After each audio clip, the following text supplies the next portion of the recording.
Super Saravana stores. திருப்பரங்குன்றா இந்த வாட்டி அதிமுக கிடையாது. ராஜன் கண்ணப்பாவா ராஜன் செல்லப்பாவா அவர் அடிச்சு விரட்டிடுவாங்க. அங்க சீனிவாசனும் ஒரு ஆள் நிற்பாரு. ராஜன் செல்லப்பா சிட்டிங் எம்எல்ஏ பல வருஷமா நிற்கிறாரு, ஜெயிக்கிறாரு. அப்ப அங்க இந்த வாட்டி பாஜக நிற்கும். செலவே இல்லாமல் ஒரு 2 லட்சம் பேருக்கு மேலே கூடியிருக்காங்க. இதை எப்படி பார்க்குறீங்க? செலவே இல்லாமலாம் கூடுறதெல்லாம் சும்மாங்க.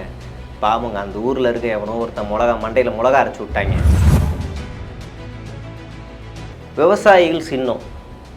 ஆடு மேய்க்கிறவனுக்கு அரசு வேலை, மாடு மேய்க்கிறவனுக்கு அரசு வேலை, விவசாயிக்கு அரசு வேலை. சரியா? கடல் மாநாடு, அப்புறம் என்ன நடத்தினார்? காடு மரங்களுக்கான மாநாடு. இப்போ இது சம்மந்தப்பட்ட யாருமே வேட்பாளர் இல்லை. அப்புறம் என்ன வெண்ணைக்கு நீ மாநாடு நடத்தின? இப்போ நத்தம் தொகுதியில் நத்தம் சிவசங்கரன் நிற்பார் அப்படிங்கிற ஒரு இருந்துச்சு. ஆனால் அம்பாசமுத்திரத்தில் அவர் நிற்கிறார். அப்போ அங்கே வேற எவனா பணக்காரன் எவனா மாட்டியிருப்பான். அது ஒரு என்னன்னா காளியம்மாள் ஜெயிச்சிருச்சுன்னு வச்சுக்கோங்களேன், அதை விட அசிங்கம் வேறு எதுவுமே இல்லை. கேவலம். அதை விட இப்போ விஜய் ஜெயிக்கிறது கூட ஒரு பெரிய விஷயம் இல்லை. காளியம்மாள் ஜெயிச்சிருச்சுன்னா, பிசுறு ஜெயிச்சிருச்சுன்னா இவர் உசுரே போயிடும். அப்படியா நாள்.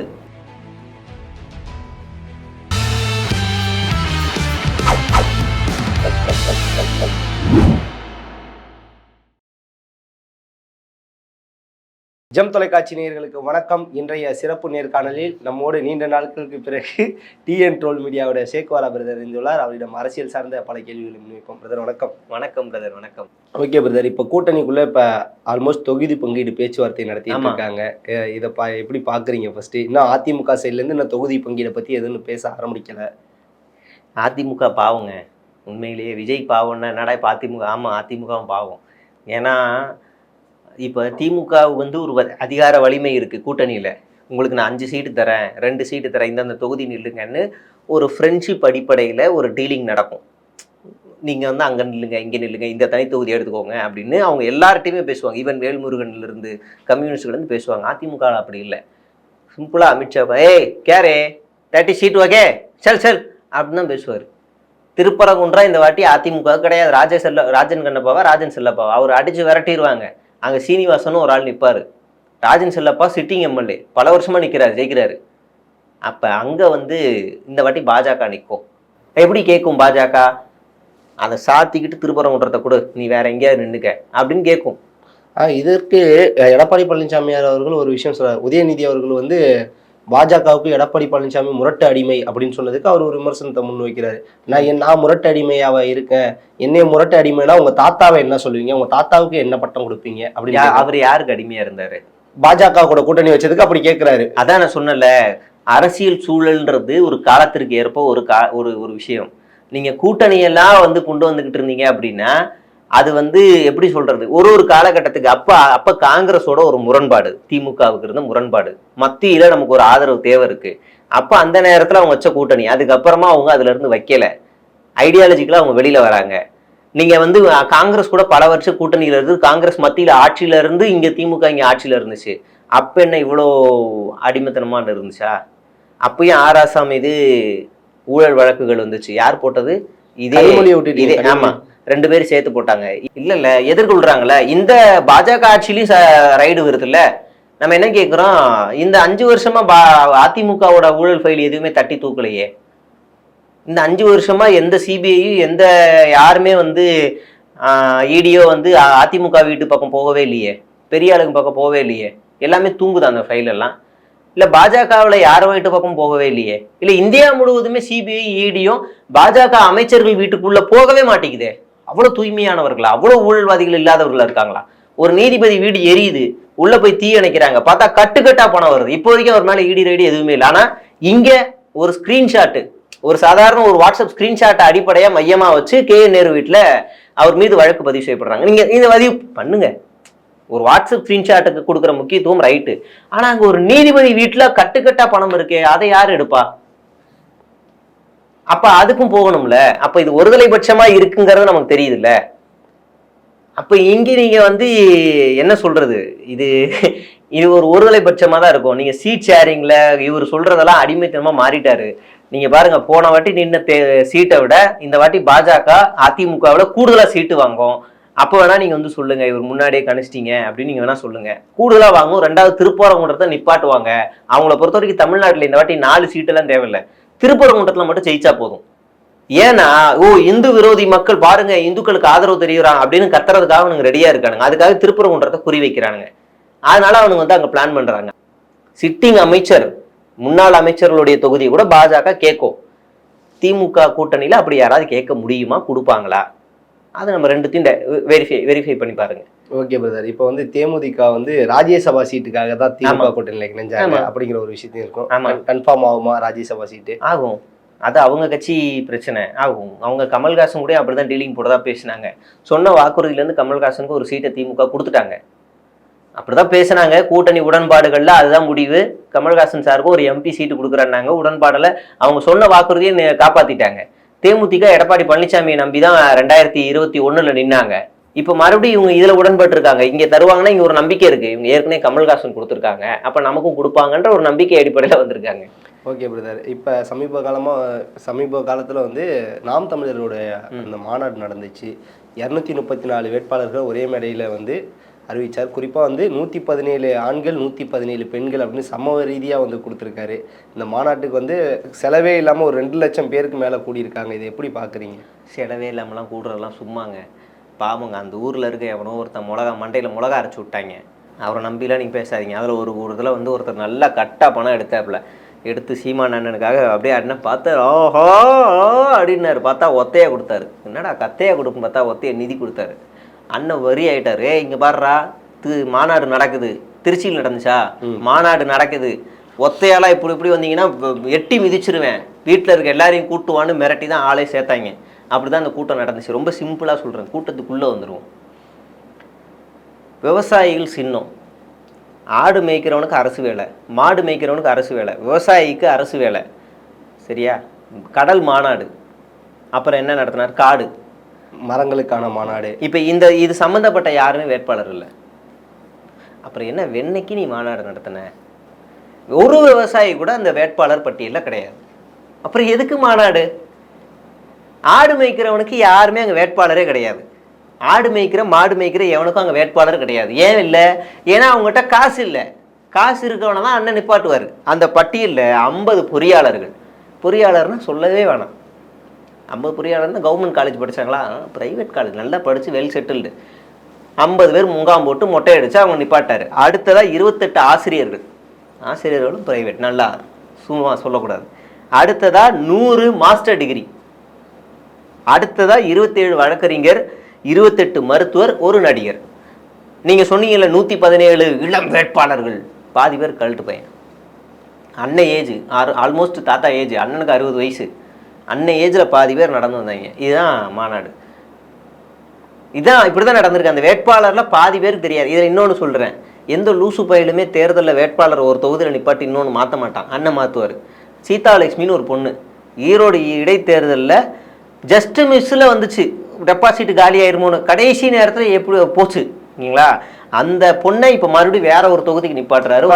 அறிவாளி நிறைய பேர் அது மாதிரி மாறி இருக்காங்க. இப்போ நத்தம் தொகுதியில நத்தம் சிவசங்கரன் நிப்பார் அப்படிங்கிற ஒரு இருந்துச்சு. ஆனால் அம்பாசமுத்திரத்தில் அவர் நிற்கிறார். அப்போ அங்கே வேற எவனா பணக்காரன் எவனா மாட்டியிருப்பான். அது ஒரு விஷயம் நடக்குது. அதே மாதிரி வந்து இங்கே சென்னை தொகுதியில் போட்டிட்டு கார்த்திகா வந்து நாகப்பட்டினத்தில் ஒரு தொகுதியில் போட்டிடுறாங்க. ஏன்னா அங்கே வந்து நமக்கு எதிரி ஆயிட்டாரு. அக்கா காளியம்மா எதிரி ஆயிட்டாங்க. அப்போ இங்கே இருக்க ஒரு மீனவில் யாராவது ஒருத்தர் அங்கே போய் நிப்பாட்டி அக்கா வெறுப்பேற்றணுங்கிறதுக்கு டீலிங் நடக்கும். இன்னொருத்தர் இருக்கிறான், அவன் பேர் அருணகிரி. அவன் யாருன்னா ஆணவ படுகொலைக்கு துணை போனவன். காதலிச்சாங்கன்றதுக்காக அந்த பையனை கடத்திட்டு போய் 600 ரூபாய் எரிச்ச ஒரு திருடன், ஒரு அயோக்கிய பையன், ஒரு அக்யூஸ்ட். நான் பொய் சொல்லலை, உண்மையிலே எல்லா செய்திலையும் வந்தது. அவருக்கு அண்ணன் சீட்டு கொடுத்துருக்காரு. தூய்மையான அரசியல் பண்ணக்கூடிய அண்ணன் சீட்டு கொடுத்துருக்காரு. அடுத்ததா கரிகால பாண்டியன்னு ஒரு வேட்பாளர். அவன் வந்து ஒரு உயர் சமூகத்தை சேர்ந்தவர். அவர் வந்து அம்பேத்கரை ஏற்றுக்க மாட்டார். அம்பேத்கர் அவருக்கு ஒரு தலைவராக கிடையாது. அம்பேத்கர் சட்டம் எதுனாரா ஓகே வச்சுக்கோங்க. ஆனால் அந்த அவருடைய சமூக மக்கள் காலங்காலமாக அம்பேத்கரை தூக்கி பிடிச்சி பேசிக்கிட்டு இருக்கிறாங்க. என்னங்க அம்பேத்கரை தூக்கி பிடிச்சி பேசினீங்க, நீங்கள் வேணாங்கிறீங்க. ஏன் மூதாதியர் வந்து அவங்க அறியாமையில் அம்பேத்கரை தூக்கி பேசியிருப்பாங்கன்னு அவர் சொல்கிறாரு.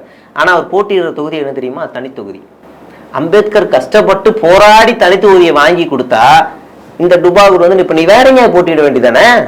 உனக்கு தில்லு திராணி இருந்தால் நீ வேற தொகுதி போப்பா, பொது தொகுதிக்கு போய் நீ வேற எங்கேயான்னு இல்லை, எதுக்கு தனித்தொகுதியில் நிற்கிற?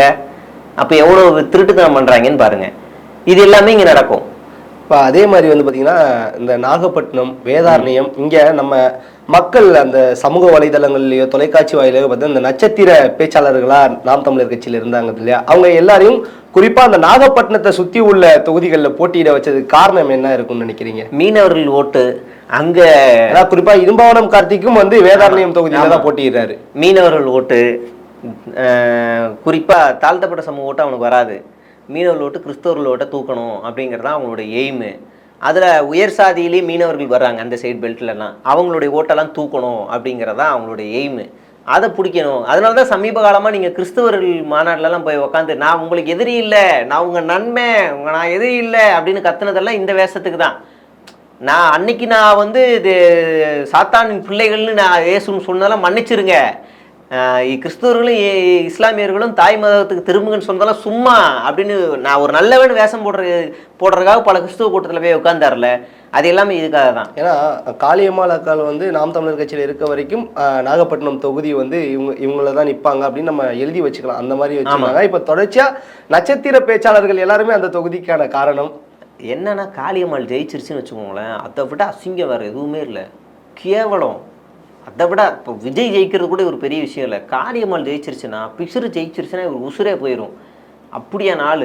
ஏன்னா எனக்கு கூட இருந்த ஒரு ஆள் வெளியே போய் ஜெயிச்சிருச்சே, உள்ளிருந்து ஜெயிக்க முடியல. அப்போ நம்ம டுபாகூர் தான். அதனால் அந்த தொகுதியில் நம்ம ஆளுங்க எல்லாரையும் இறக்குங்கடா, எவ்வளோ இப்போ பெரிய ஆளுங்களாம் இறக்குங்கடான்னு ஆசைப்படலாம். போய் என்னையாவது பண்ணுங்க அப்படின்னு இறக்குறது தான். ஓகே. அதே மாதிரி வந்து சாட்டை துரைமுருகன் போட்டியிடுவார் அப்படின்னு நிறைய பேர் எதிர்பார்த்தாங்க. தெளிவான ஆளுங்க. நான் முன்ன லூசு பயிலா அவரு கரெக்டாக கீழே இறங்கி கடங்காரனா ஒரு பிச்சைக்காரன் ஆகணுமா தேர்தலில் நின்று அவர் பாட்டுக்கு ஒரு சேனலில் போட்டாருன்னா ஒரு வீடியோ போட்டால் 5000 10,000 வாங்கிட்டு ஜாலியாக வாழ்க்கையை ஓட்டிகிட்டு இருக்காரு. தேர்தல் நேரத்தில் ஒரு நாள் ஒரு காலைல ஒரு வீடியோ போட்டு அழகாக ஃப்ளைட்டில் போய் ஒரு பிரச்சாரம் பண்ணிட்டு அப்படியே ஜெவிட்டு விட்டு காலில் இருந்து இன்னொரு வீடியோ போட போகிறாரு. பிரச்சார இதெல்லாம் போய் நின்னோன்னா செலவு பண்ணணும், ஓட்டு காசு இதெல்லாம் கொடுக்கணும். நிறைய இந்த மாநாட்டுக்கே வந்து நிறைய பெருந்தொகை வந்து சாட்டை தான் கொடுத்துருக்காரு. பெருந்தொகைன்னா எவ்வளவு ஒரு அமௌண்ட் கொடுத்துருக்காருன்னு வச்சுக்கோங்களேன். அதே மாதிரி வந்து என்னோட சாட்டை சேனல்ல வர வருமானத்தை நான் தேர்தலுக்கு செலவிடுவேன் அப்படிங்கிற ஒரு விஷயத்தையும் முன் வைக்கிறாரு. அவ்வளவுதான். நீங்க வந்து வேட்பாளராக நிக்கிறதுக்கும் நிதி கொடுக்கறதுக்கும் வித்தியாசம் இருக்கு. நீங்க வேட்பாளராக நின்னீங்கன்னு வச்சுக்கோங்களேன், ஓட்டு காசு கொடுக்கறது இல்லை. நீங்க முதல்ல போய் வெளியே வரணும். உங்களுக்கு கூட நடந்து வர்றதுக்கு ஒரு 20 பேர் வருவான், 10 பேர் பைக்கில் வருவான், ஒரு 3 ஆட்டோ வரும், அதுக்கு பின்னாடி 4 காரு வரும், அதுக்கு பின்னாடி 2 சின்ன யானை வரும். எல்லாத்துக்கும் ஒரு நாளைக்கு மட்டும் எல்லாருக்கும் சோத்தை போடணும், பெட்ரோல் போடணும், அவனுக்கு தேவையான ஜூஸு ரசனா மோர் எல்லாம் கொடுக்கணும், நைட்டு தங்க வைக்கணும், திரும்ப காலில் அவனை எழுப்பி அப்படியே வாடா வாடா வாடான்னு கூப்பிடணும். இப்படி அவங்களுக்கான செலவு மட்டுமே இப்போ லட்சங்களை தொடும். அது இல்லாமல் பேனர் ஓட்டணும், போஸ்டர் அடிக்கணும், ஒவ்வொரு வீட்லையும் ஏறி இறங்கணும். இதெல்லாம் தேவையில்லாத வேலை. நான் அண்ணனுக்கு இந்த லூசு பையன் எல்லாமே நான் தெருலன்னு நான் நட்டுக்கிட்டு போகணுமா போயான்ட்டு அண்ணன் ரொம்ப நான்லாம் தெருள் நிற்க மாட்டேன், நான் பிரச்சாரம் வேணா பண்ணுறேன்னு உஷாராயிட்டாரு. அவரை மாதிரி பிழைக்க தெரிஞ்ச ஆளுங்க உள்ள இல்லை, அவ்வளோதான்.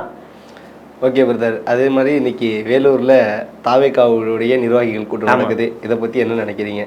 அது நிர்வாகிகள் கூட்டமே இல்லை ப்ரோ, முதல்ல தொண்டர்கள் கூட்டமாக தான் அறிவிச்சாங்க. சரிங்களா? தொண்டர்கள் கூட்டமாக அறிவித்த உடனே காங்கிரஸும் தேமுதிகவும் பிச்சுக்கிட்டு போனோடனே மனசு விட்டானுங்க. ஐயோ இதுக்கு மேலே எழுதின ஸ்கிரிப்டெல்லாம் வேஸ்ட்டு, அங்கேயும் ஆட்சியில் பங்கு தரணும்லன்னு பேசலாம் தான் வச்சாங்க. 2 பேரும் பிச்சுக்கிட்டு போயிட்டாங்க. ரைட்டு, இதுக்கு மேலே ஒன்றும் பண்ண முடியாது, இதை நிர்வாகிகள் கூட்டமாக மாற்றிடுங்க, நம்ம ஸ்ட்ராட்டஜியை மாற்றிடுவோம். நிர்வாகிகள் கூட்டமாக மாற்றிட்டாங்க. இது தொண்டர்கள் கூட்டமாக இருந்துச்சுன்னா மேலே அந்த ஜப்பான் டெக்னாலஜி ஷெட்டுலாம் போட்டிருக்க மாட்டாங்க. வெயிலில் வந்து செத்துட்டு போங்கடா, நாசமாக போங்கடா, தரிதரம் பிடிச்சோன்னா அமுச்சு விட்ருப்பாங்க. நிர்வாகிகள் கூட்டமாக மாறின உடனே நிர்வாகிகளை கஷ்டப்படுத்தக்கூடாது. ஏன்னா நிர்வாகிகள் கீழே போய் வேலை செய்யணும்ல, ஒரு 2-3 பேர் வேலை செய்வாங்க. தொண்டர்கள்லாம் எங்கே இருப்பான்னு எவனுக்குமே கணிக்க முடியாது. திடீர்னு குறுக்கில் இடுப்பில் உட்காந்துப்பானுங்க. அப்போ அவன் யாருன்னு தெரியாது, அவன் என்ன வேணா பண்ணிட்டு போட்டு எப்படி ஓட்டு போட்டுருவான். பட் ஆனால் நிர்வாகிகள் வேலை செய்யணும், நிர்வாகிகள் வந்து வெயிலில் நிற்க வைக்கக்கூடாதுன்னு ஷெட்டர் போட்டாங்க. அவ்வளோதான் கான்செப்ட். ஆனால் என்ன கொடுமைன்னா, நிர்வாகிகள் உள்ள வரக்குள்ள தொண்டர்கள் உள்ள ஷெட்டெல்லாம் பிச்சுக்கிட்டு உள்ளே பூந்துக்கிட்டானுங்க. இப்போ வந்து பார்க்குறானுங்க QR கோடு எவன் வச்சிருக்கானே தெரில, எல்லாரும் உள்ளே வச்சுருக்காங்க. அவன் கூகுள் QR கோடெல்லாம் காட்ட ஆரம்பிச்சிருப்பான் நேரம். Okay brother. இறுதியாக வந்து ஒரு கேள்வி. விஜய் அவர்கள் வட சென்னையில் போட்டியிடுவார் அப்படிங்கிற மாதிரி தகவலை சொல்கிறாங்க. குறிப்பாக வந்து பெரம்பூர் தொகுதியில் போட்டியிடுவார் அப்படின்னு சொல்கிறாங்க. இதை பற்றி என்ன நினைக்கிறீங்க? விஜய் அண்ணனுக்கு வந்து தொடர்ந்து அடுக்குது பயம். அவர் உண்மையிலே திராணி தில்லு இருந்துச்சுன்னா போய் கரூரில் நில்லு, நீ விட்ட இடத்த புடி, கரூரில் உங்கள் மக்களுக்காக நிற்கிறேன்னு போய் பேசு, இல்லை கொங்கு மண்டலத்தில் எங்கேயாவது போய் நில்லு. ஒரு பக்கம் SP வேலுமணி சப்புன்னு இருக்கிறார், இன்னொரு பக்கம் செந்தில் பாலாஜி அடிச்சிருவார். சரி அதை விட மதுரையில் எங்கேயாவது ஒரு இடத்துல போய் நில்லு. மதுரை விஜய், மதுரை திருப்பரங்குன்றத்தில் நில்லு விஜய், நீங்கள் நில்லுங்க, அப்புறம் வந்து பேசுங்க, நில்லுங்க பார்ப்போம். இல்லை வேற ஒன்றும் இல்லைங்க. திமுகவில் ஒன்று திமுகவில் இருக்கிற கரண்ட் அமைச்சர்கள் யாரையும் எதிர்த்து நில்லு. உனக்கு உண்மையிலே விஜய் அண்ணா மூஞ்சே ஜெயிச்சிருவோம், விஜய் அண்ணா மூஞ்ச கொண்டு போனாலே ஓட்டு போட்டுருவாங்கல்ல, நீ பேசல விஜயே போட்டோம். இன்னைக்கு திமுக இருக்கிற சிட்டிங் அமைச்சர் யாரையா எதிர்த்து போய் நில்லு பார்ப்போம். பயம். சரி அதை விடுங்க. அதிமுக இருக்கிற முன்னாள் அமைச்சர்கள் இருக்க தொகுதியில் போய் நில்லு. ராயபுரம் நில்லுங்க, ஜெயக்குமார் எதிர்த்து ஓட விடுவார், பாட்டு பாடியே ஓட விடுவார். நீங்கள் வேற எங்கேயாவது போய் நில்லுங்க, சிவி சண்முகம் ஓட விடுங்க, எங்கேயும் நிற்க முடியாது. ஏன் பெரம்பூர்னா பெரம்பூர் 3 பெல்ட்டாக இருக்குது. நான் முன்னாடி சொன்னது தான். ஒரு சைடு பெரம்பூர் ரயில்வே ஸ்டேஷன் சுற்றி அப்படியே மில்கேண்டி இந்த சைடெல்லாம் பார்த்தீங்கன்னா கிறிஸ்டியன் ஓட்ஸ் இருக்குது. கிறிஸ்டியன்ஸ் சர்ச்சஸ் அதிகமாக இருக்கும். நீங்கள் அந்த இடத்த கைப்பற்றணும், கிறிஸ்டியன்ஸ் இருக்காங்க. அப்படியே இந்த பக்கமும் வரும். நீங்கள் வந்து எங்கே சொல்கிறேன்னா இந்த பாரதி நகர் டிப்போ இந்த சைட்லாம் பார்த்தாலும் கிறிஸ்டியன்ஸ் அதிகம். அப்படியே இன்னொரு சைடு ஜமாலியா, ஓட்டேரி, புளியந்தோப்பெல்லாம் போனீங்கன்னா தாழ்த்தப்பட்ட சமூகத்தோட வாக்கும் இஸ்லாமியர்களோட வாக்கும் அதிகமாக இருக்கும். புளியந்தோப்பு சைடில் எல்லா இடத்துலையும் அதை குறி வைக்கிறார் ஆள். அப்படியே நீங்கள் வியாசர்பாடி, சத்தியமூர்த்தி நகர், பிவி காலனி இங்கே எல்லாருமே தாழ்த்தப்பட்ட சமூகத்தோட வாக்கு. இந்த 3 குறி வைக்கிறார். இந்த 3 குறி வச்சு பிரிக்கணும், அவ்வளோதான். இந்த 3 இவ்வளவு நாளாக சர்வே எடுத்து ஒரு டம்மி தொகுதியை தேர்வு செஞ்சுருக்காங்க. இது திமுக அதிருப்தியில் இருக்க ஒரு தொகுதி. கரெக்டாக இங்கே நிற்கணும்னு வந்து நிற்கிறாரு ஒரு தொடநடுங்கி. உண்மையிலே திராணி தில்லு இருந்துச்சுன்னா ஆதவர் நான் சொன்னார்ல, நீ 1 to 1 வா ஸ்டாலின் அவர்களே வாங்க ஒன்றும்ப்பா. நீ வந்து உங்கள் ஆள் தூக்கிட்டு போய் ஒரு அமைச்சர் எடுத்து நின்று போட்டிடு. உண்மையிலே வரலாறுங்க. புதிதாக கட்சி துறந்த விஜய் பெரிய அமைச்சரையே நின்று பல வருட அமைச்சரையே நின்று ஜெயிச்சிட்டாரு அப்படின்னு சொல்லுங்க. ஒன்றும் பண்ண முடியாது. கோபிச்செட்டிப்பாளையத்தில் நிற்க சொல்லுங்க, செங்கோட்டையை ஒதுங்கிட்டு கோபிச்செட்டிப்பாளையம் ஒன்றும் பண்ண முடியாது, தோற்று போயிடுவாங்க. அதனால தான் இந்த மாதிரி அதிருப்தி தொகுதியாக தேர்வு செஞ்சு இங்கே வந்து நிப்பாட்டுறது. சரி ஆதவர்ஸ்னா போய் எங்கேயாவது நிற்பாரா? அவருக்கும் ஒரு அதிருப்தி தொகுதி தேடிட்டு இருக்காங்க. ஒரு டம்மி பீஸ் இவனுங்க. எங்கேயாவது போய் இந்த நல்ல தொகுதி நிப்பாட்டணும், இந்த ஜெயிக்கணும்னு ஓடி போய் நிற்கிறானுங்க. மற்றபடி ஒரு பெரிய ஆளை எதிர்க்கணும். அப்படியே பெரம்பூருக்கு பக்கத்தில் தான் மாதவரம். போய் நின்று பாருங்க, திமுக மாவட்ட செயலாளரே அங்கே தான் இருக்காரு. ஓட விடுவார், உங்களை தெரிச்சு ஓட விடுவார். இல்லைன்னா அப்படியே குளத்துருக்குவாங்க, ஐயோ நடுங்கிரும், போயிடுவார் பேண்ட்லேயே. இல்லைன்னா அப்படியே சேப்பாக்கம் முடிஞ்சு கதை, ஒன்றும் பண்ண முடியாது. சேப்பாக்கிலலாம் தைரியர் தான் நிற்க சொல்லுங்கள். இவங்க எதிர்க்கிறாங்கல்ல, சிஎம்மும் டெபுட்டி சிஎம் 2 பேரும் சென்னை தானே, ஏதாவது ஒரு தொகுதி நிற்க சொல்லுங்கள். நிற்க மாட்டாங்க. அவங்களுக்கு அந்தளவுக்குலாம் தைரியம் கிடையாது. சும்மா இன்றைக்கி பேசும்போது கூட வந்து கால கதை மாலை கதை, இவர் ஒத்தாளா புல்லை வச்சு அடக்கினார், செண்பகமேனு பாட்டு பாடுறதெல்லாம் அங்கே ஸ்டேஜுக்கு கரெக்டாக இருக்கும். களத்துக்குலாம் அது செட் ஆகாது. முதல்ல பெரம்பூருக்கே நின்னா கூட 10 நாள் கூட பிரச்சாரத்துக்கு வரமாட்டார், 10 பாட்டு தூங்கிடுவார். அதனால் ஒரு டுபாகூர் அவர் பார்த்துக்கலாம். ஓகே, உங்கள் சிறப்பான தகவலுக்கு ரொம்ப நன்றி. ரொம்ப நன்றி ப்ரோ.